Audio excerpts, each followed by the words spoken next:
Alrighty, what is going on, guys? We are going to be reading about Baron Zemo today. I actually did read about him when I first got the book because he looked pretty interesting. So we're going to be reading about him again today. I don't really remember much of his story, but let's go ahead and read about him. Helmut Zemo is the son of Baron Heinrich Zemo, a Nazi scientist during World War II who designed superweapons. Heinrich Zemo was working on a glue, adhesive X, that could never be dissolved, hoping it could be used to immobilize Allied troops. Captain America broke into his lab, and in the fight, Cap's shield shattered the vat containing the adhesive, and Zemo's mask was glued to his head. Zemo later went to London to steal an experimental drone plane. Captain America and his teenage partner Bucky Barnes attempted to stop him, but Bucky was apparently killed when the plane exploded and Captain America was flung into the ocean, where he froze into a state of suspended animation. When the Nazis lost the war, Zemo fled to the jungles of South America, where he conquered a small kingdom.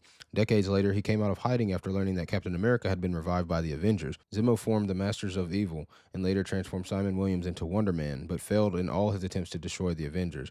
He was accidentally crushed by a landslide during a battle with Captain America. The Baron's son and next Baron, Helmut, calling himself Phoenix, attempted to drown Cap in a boiling vat of adhesive X. The liquid splashed Helmut, scarring his face and giving it the appearance of a melted wax. Zemo later organized the new Masters of Evil. After the Avengers seemingly sacrificed themselves to quell the menace of Onslaught, Zemo became Citizen V and turned his Masters of Evil into a heroic super team, the Thunderbolts. He was later interned in the Pleasant Hill prison facility controlled by Kobik, but caused a revolt and escaped. In the new reality Kobik then created, Zemo had been long life friends with Steve Rogers. He became Rogers' somewhat unwilling confidant as Steve and Hydra seized control of the U.S.